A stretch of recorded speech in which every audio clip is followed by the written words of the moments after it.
Hello. Our planet faces an unprecedented threat to biodiversity. Now, that was the chilling conclusion of a UN report on the environment. So, if we carry on this way, we'll ultimately destroy the foundations of our own life on Earth. Welcome to a special edition of Echo Africa about species extinction and reversing biodiversity loss. I am Chris Lambs, coming to you from Lagos, Nigeria. Thank you, Chris. There is no two ways about it. This is indeed an extremely grave problem.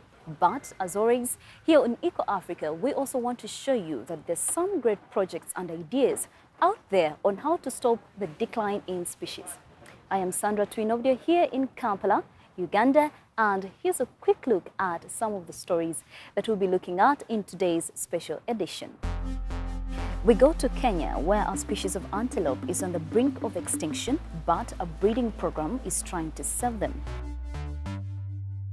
Seagrass beds are a marine powerhouse, but they have seen huge losses in recent decades. German scientists might have an answer. And finally, invasive species of animals and plants are causing havoc in many parts of the world, but people in Tunisia are finding solutions. Every day we lose more species of plants and animals. Pollution, deforestation, poaching, and other human activities are destroying our planet's rich biodiversity. Species extinction is tearing a hole in the sophisticated but sensitive network of ecosystems. Plants go unpollinated, while extreme weather events leave entire habitats devastated, including the coral reefs that are vital for many fish. The changes brought about by humans are depriving a growing range of flora and fauna of their natural homes.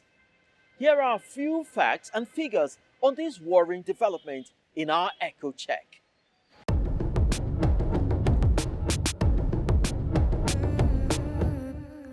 The list of animals and plants that have become extinct is already desperately long. And over 12% of remaining species are on the brink of extinction, according to the Intergovernmental Science Policy Platform on Biodiversity. Extinction means gone forever. Wildlife populations have collapsed by more than 2/3 in less than half a century. Over that same period, the human population has grown considerably. The Global Assessment Report on Biodiversity and Ecosystems says pressure on the environment is growing. And so is global GDP.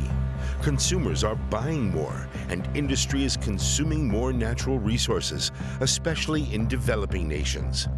Plus, urban populations have more than doubled in the last 3 decades. Loss of habitat is the greatest driver of species extinction, particularly in rural areas. Slash and burn methods are used to clear land for agricultural and livestock farming. The direct exploitation of natural resources, such as deforestation and overfishing in the world's oceans, are the number 2 cause.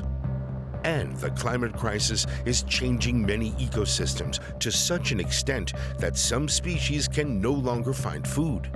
Finally, there's environmental pollution caused by industry, traffic, and by us individuals too. Plastic waste alone has increased tenfold since 1980. But some action is being taken. A network of countermeasures is gradually developing. More than 130 countries are part of the latest global efforts to protect biodiversity. Some countries are now building up databases with DNA samples of endangered animal and plant species. And major organizations like the United Nations and the World Bank have pledged more than $200 billion in order to further environmental goals.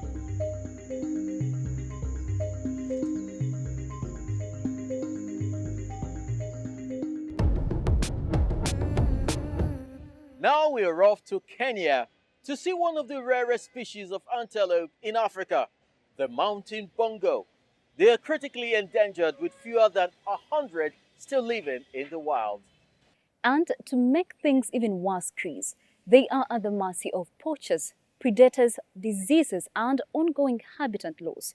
The Kenyan government is alarmed and has now implemented a plan to save the species and boost its numbers. Animal keeper Suleiman Muruthi has come to check on his charges. He looks after mountain bongos at the Mount Kenya Wildlife Conservancy. He feeds them twice a day and makes sure the herd of rare antelopes is intact. I like it. I love the job, and I'm proud, Yeah, having that. The antelope that was no more there, but now it's here. So it motivates me a lot. So I like working here. I love it, and my aim is to have as many as I can. Here in captivity, the animals don't have access to all the vegetation they would find in the wild. That's why they are given nutritional supplements known as Bongo cubes. These special herbal pellets are rich in protein and fiber, which boosts the antelope's immune system. The effort seems to be paying off, according to the Kenyan Wildlife Conservancy. The mountain bongo was nearly extinct in the wild in Kenya. And so a few bongos were captured and taken to the US zoos for breeding. And in 2004, we received 18 bongos from different zoos in the US.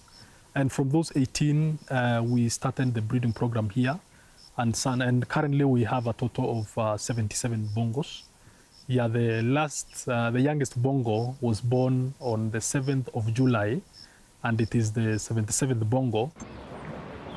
With the increase in numbers, the Conservancy plans to release 25 bongos into the Mount Kenya forest, where Kenya Forest Service, or KFS, has allocated about 800 acres for a protected sanctuary. This enclosed area at the foot of Mount Kenya is not just a sanctuary for mountain bongos. Moose, rare white zebras, and herds of buffalo also find protection here from poachers and predators. We divide these bongos into different paddocks because of the space challenge that we have at the moment.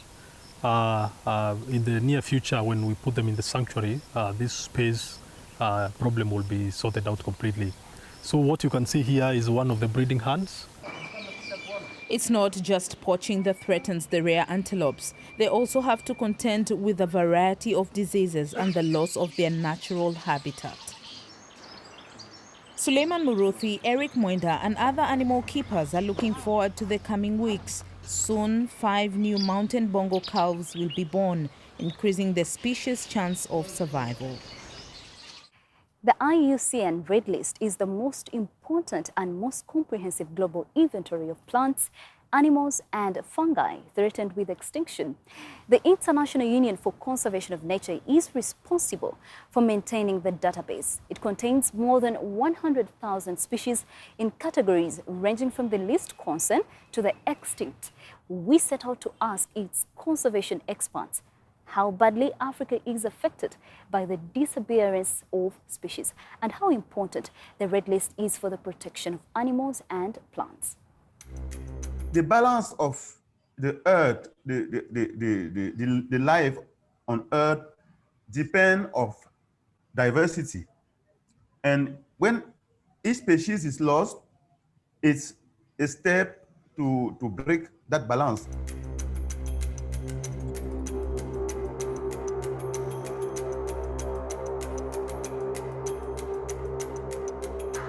As human, I think it's so important for us because normally almost totally rely on other species for our food, for our health, and to clean our environment and so on. That is very important for human beings to protect the other species.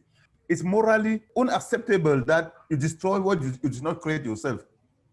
Because you know that the extinction of species is an irreversible phenomenon.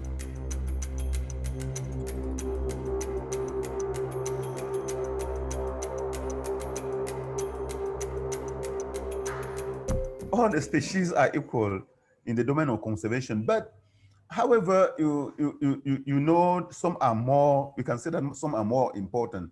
Some are like pollinators. I can mention insects, birds, and even bats, really, because they participate in the process of reproduction of other species, but at the same time, there are those who produce fruit for all the other species.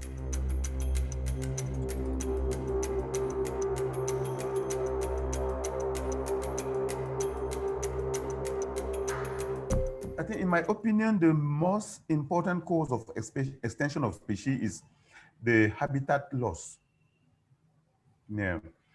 Because most of the species rely on particular habitat. For example, when you do forest exploitation, you tend to transform a primary forest into a secondary forest. In that case, the birds that used to nest on top of very big trees can no more reproduce. And that will tend to reduce their population and finally lead to the loss of the species. On the other hand, there are a lot of plants that face the risk of extinction as well.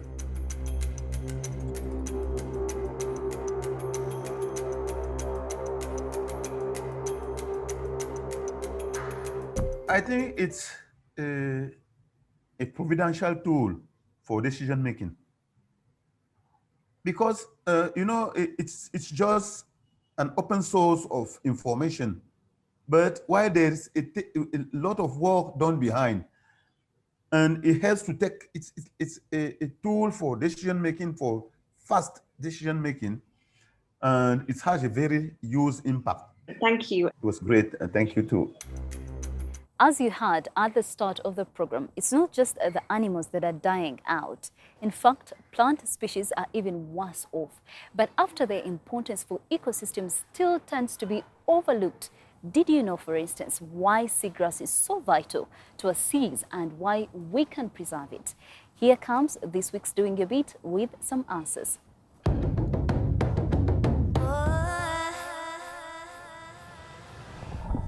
They're known as ocean rainforests.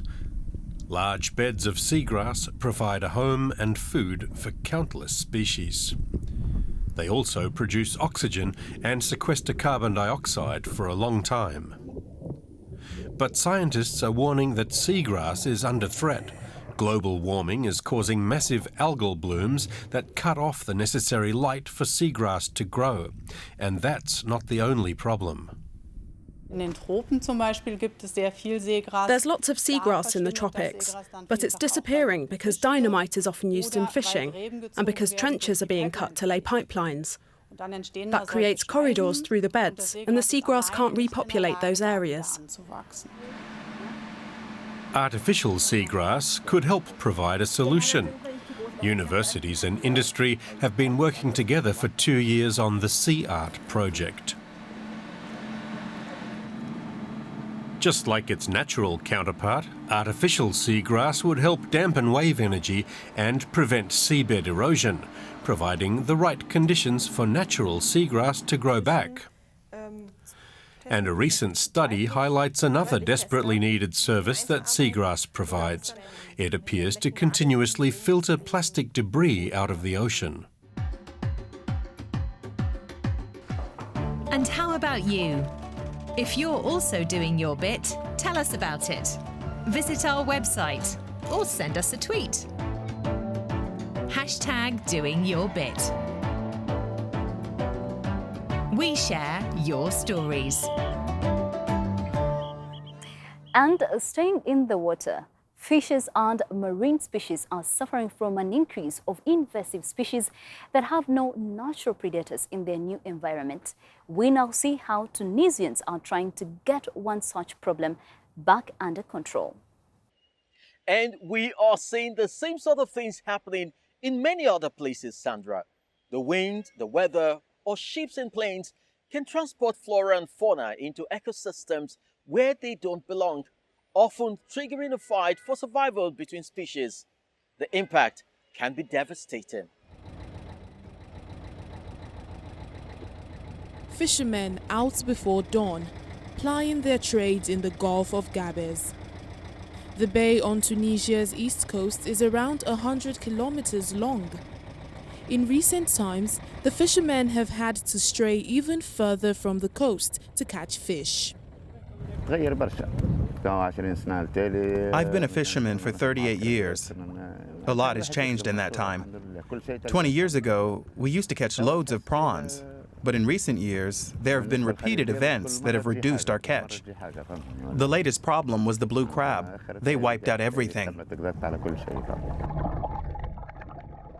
The first blue crabs were spotted here at the end of 2014. It's a species that was previously unknown in Tunisia. Their numbers increased rapidly, and within 8 months, the crabs had become a real menace. They would cut the fish in nets, eat the fish, and devour anything else they could find. They became such a problem that the fishermen nicknamed them Daesh after the notorious militant group Islamic State. The blue crab is native to the Indo-Pacific region. They came here via the Red Sea and the Suez Canal, like most of the roughly 1,000 non-native species that have reached the Mediterranean. At Tunisia's National Institute of Marine Sciences and Technology, Alpha Ben Abdallah and her team are studying the blue crabs. The scientists are keen to learn more about this destructive species. How fast do the crabs grow? How quickly do they reproduce? And how do they impact other species when they arrive in a new area? To help answer these questions, they're analyzing the contents of the crabs' stomachs. The blue crab is an extremely voracious species.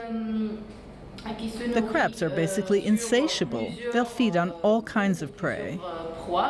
They'll eat prawns, for example, but they'll also eat cephalopods like squid. And they prey on the fish that live in the Gulf of Gabes and are important for the fishing industry. But the blue crab could also pose a threat to another, much larger marine animal, the sea turtle. The Mediterranean is home to 3 species of turtle, all of which are endangered. They gather in the Gulf of Gabes to feed and to spend the winter. To the north, Kuriat Island is an important nesting ground for the loggerhead turtle, which lays its eggs at just a few sites on the island.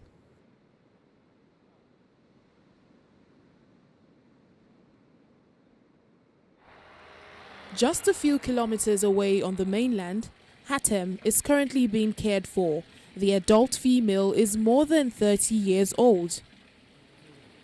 She's malnourished and has a large fishing hook inside her, a fate suffered by many sea turtles. The scientists here say injuries from boat propellers are also common. They found these pieces of plastic in Hatem's feces. The pollution of the seas is another huge threat to the turtles. Around 2/3 of the animals examined here have plastic inside their bodies. The scientists record and keep everything they find. Sea turtles are very important for the marine ecosystem. They maintain the balance in the food chain. The loggerhead turtle, for example, eats everything. It will eat crabs and mollusks, fish, jellyfish. It makes sure no individual species can take over. If things start to tip out of balance, the sea turtle helps to get things back into equilibrium.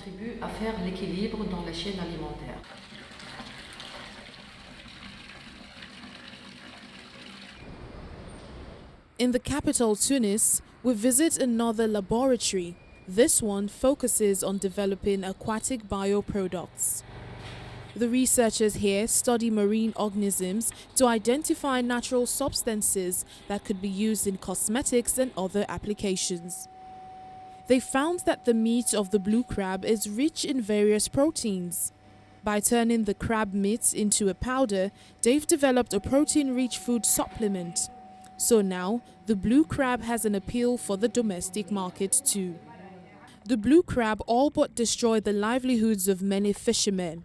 But now, it's become a source of income, allowing the fishing industry to survive. And by catching and using the crabs, this invasive species is being kept under control of Tunisia's coast.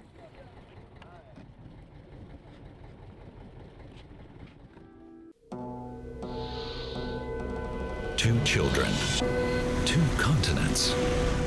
One giant problem. In my lewe het ek nog net gesien 'n bietjie reën.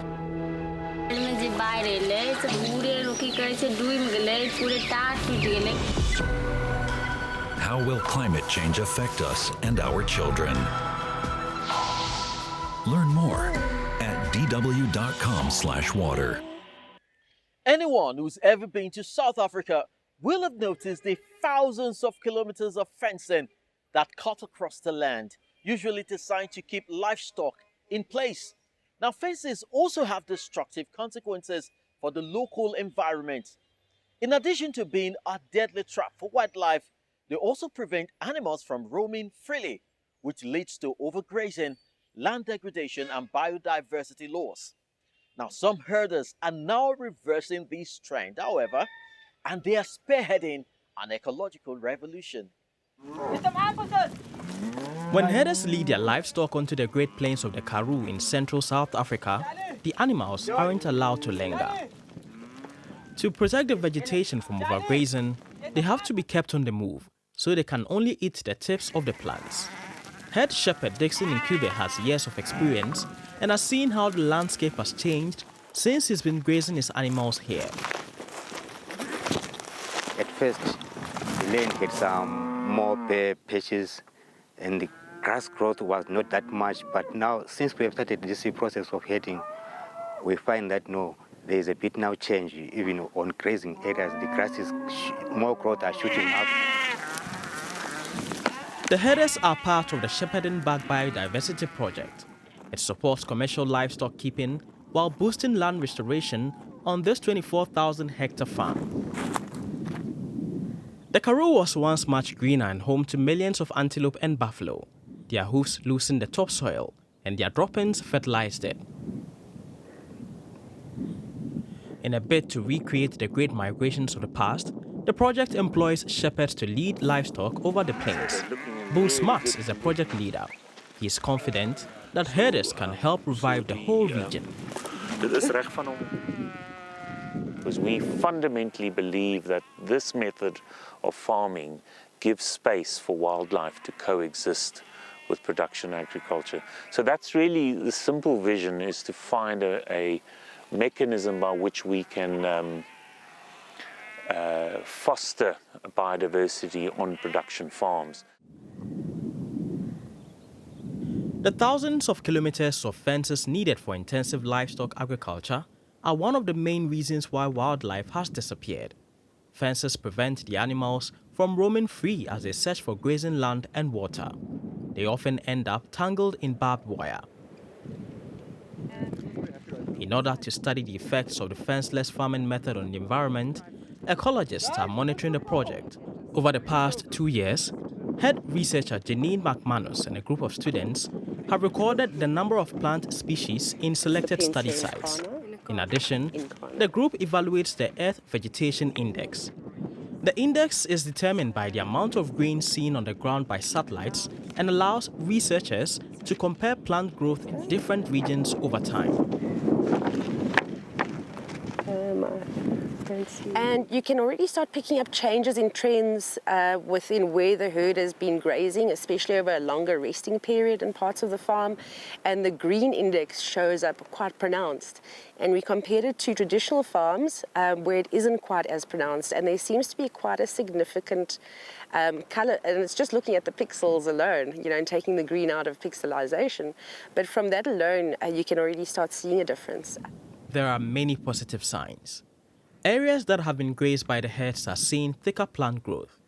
Slowly, wild animals are returning to the farm. More than 500 antelope have been counted, and even a leopard was recently sighted. The project could inspire neighboring farmers. For the shepherds, however, this year's lambing season turned out to be very successful, adding another 1,800 sheep to the herd. Slowly but surely, the project is turning into a profitable venture. By destroying the plants and animals in our ecosystems, we are destroying the basis of our own existence. Hopefully you found our Eco Special as insightful as I did. Time for me to say goodbye From the Shodex Garden in Lagos, I'm Chris Lems. Thanks for watching and see you next time. Bye, Chris, and to all you our viewers, remember to try and do your bit of conservation. You might even want to join one of the many initiatives helping to guard our environment. Do join us next time if you can. I am Sandra Twinobia saying goodbye from Kampala here in Uganda.